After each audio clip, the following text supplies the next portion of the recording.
A seguir, Entre Aspas, o comentário diário de quem entende do assunto. Mauro Hauschild. Vamos a Brasília falar com Mauro Hauschild para a Free Viagens e Turismo. Aproveite as férias de inverno, garanta a sua viagem para o Vale Nevado, Portillo e os melhores resorts da América do Sul. Planeje com a Free Turismo. Mauro Hauschild, tu estás na capital dos brasileiros. Como é que está o clima por aí? Bom dia. Bom dia, Fernando. Bom dia, Martini. Bom dia, nossos ouvintes, nossos espectadores. O clima aqui agora é clima lindo, céu azul, muito sol, 25 graus. Então, a temperatura aqui muito agradável, bom para sair cedo de casa, para uma caminhada, para uma visita à esplanada dos ministérios. Então, um dia muito maravilhoso o dia hoje aqui. Aliás, tem muito prefeito por aí, eu vi Jonas Calvi, Jarbas da Rosa, é uma turma que tá aí. Tem alguma situação especial aí rolando em Brasília, hein? Não que eu tenha conhecimento. Na verdade, é uma rotina, né, dos prefeitos estarem por aqui. Mês de maio geralmente também é um mês que acontece a marcha dos prefeitos, e também agora é um momento, né, Fernando, em que as visitas aos órgãos de governo começam a ir para a finaleira, porque daqui uns dias nós temos eleições, né? Temos começando o processo político e o Congresso fica esvaziado, o governo direciona as suas forças todas para o processo eleitoral e fica cada vez mais difícil, né? Conseguir aqui aprovar projetos, né? Buscar recursos, porque o foco todo aí a partir de junho e julho, principalmente, que são as pré-convenções e convenções, vão estar dirigidas aí para o processo eleitoral. Maravilha. E o Banco Master, hein? A gente falava há pouco, Mauro, sobre a lambança da cooperativa Languiru, a Polícia Federal, agora chamando envolvidos ex-conselheiros do Conselho Fiscal, chamando outras pessoas também ainda naquela lambança que fizeram com a cooperativa Languiru lá em 2022, 2023. Não, só porque tá rolando a marcha a Brasília em defesa dos municípios. Então tá com alguma atração especial. Isso. Mas a gente fala de lambança na Languiru, mas aí quando a gente olha pro tamanho do rombo do Banco Master, por exemplo, vira uma lambancinha, e lambança é o que fizeram aí por perto, né, o Mauro? Realmente, Fernando e ouvintes, a situação aqui em Brasília, né, nesses dias que eu já estou aqui, o Banco Master aqui é a pauta principal, né? A CPMI do INSS, até apesar do tamanho do escândalo, ela ganhou uma dimensão menor nesse processo. E o que está se falando aqui muito nesse momento agora é a discussão se vamos ou não vamos ter delação premiada e a quem interessa, né? Eventualmente a delação premiada, porque se a gente for fazer uma análise do contexto, né? Nós estamos falando aqui de menção, né, ao governador, ao ex-governador aqui do Distrito Federal, que era o comandante, vamos dizer assim, do BRB, que era o banco que estava fazendo a aquisição de parte, né, do Banco Master, e o presidente do banco hoje está preso, falando em delação premiada. Nós temos aqui a menção, né, repetida aqui de envolvimento de familiares de ministros do Supremo nesse processo. Temos aqui, né, falas agora recentes de que o presidente Lula teria aconselhado, né, o Vorcaro a não vender, né, o Banco Master para o BTG.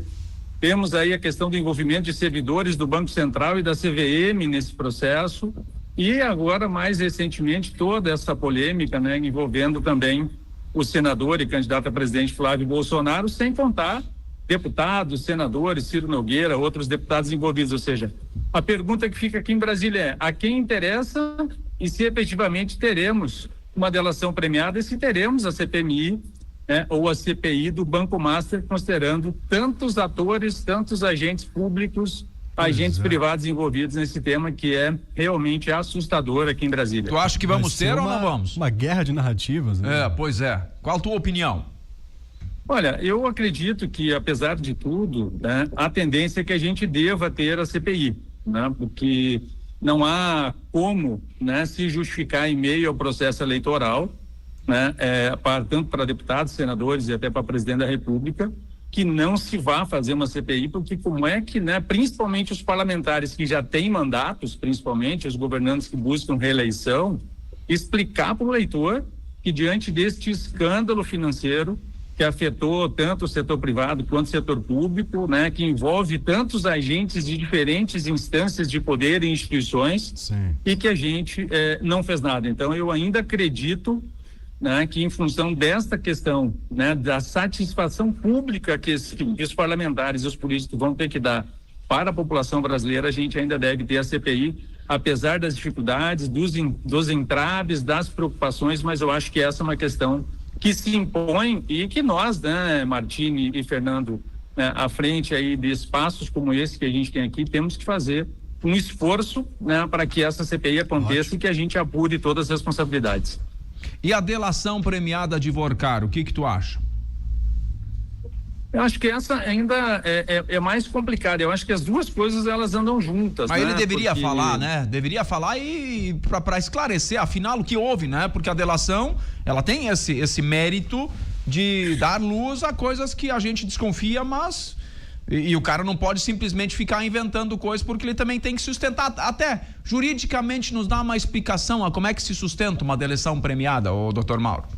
Bom, na verdade, né, o objetivo da delação premiada, né, ao contrário que muitas vezes possa parecer, ela é algo de interesse do delator, né?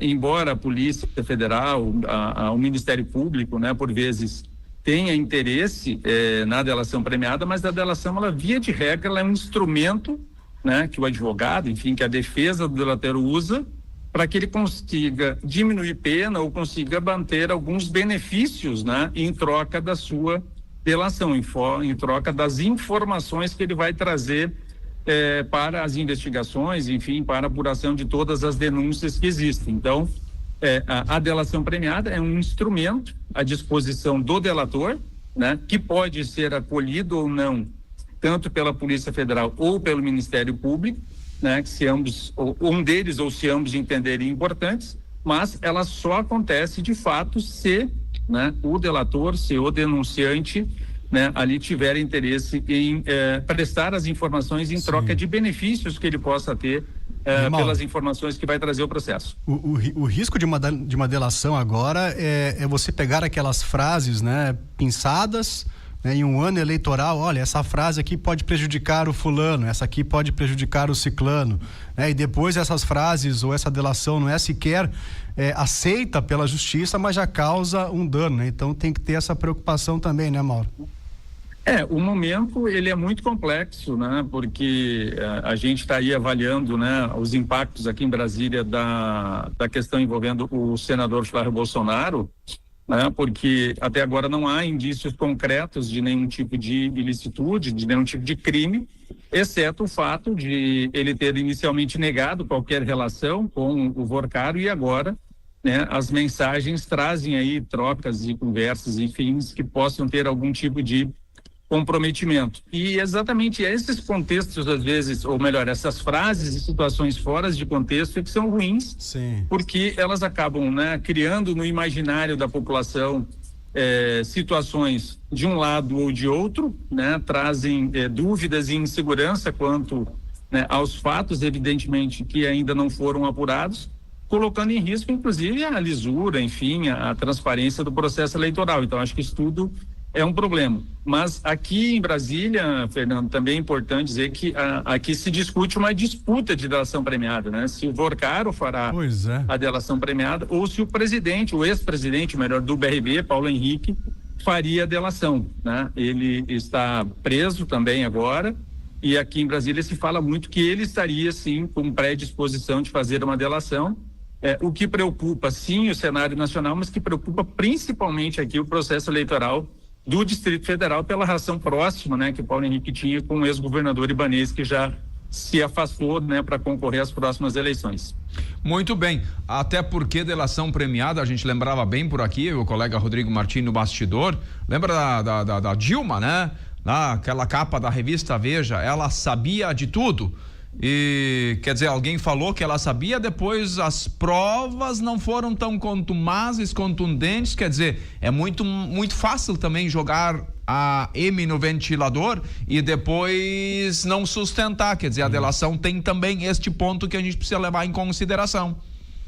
Exatamente, eu acho que isso tudo, né, são aspectos que quem vai fazer a oitiva, né, quem vai ouvir o delator, antes de tornar público, antes de aceitar definitivamente, né, precisa verificar se as informações que estão trazidas, se os dados que são prestados, né, se os documentos que são juntados, efetivamente têm capacidade, né, de comprovar, né, e de apontar responsáveis, para que não seja apenas um instrumento que beneficie o delator, mas que não contribui em nada para as investigações. E a gente sabe que os vazamentos seletivos em Brasília são bem comuns, né?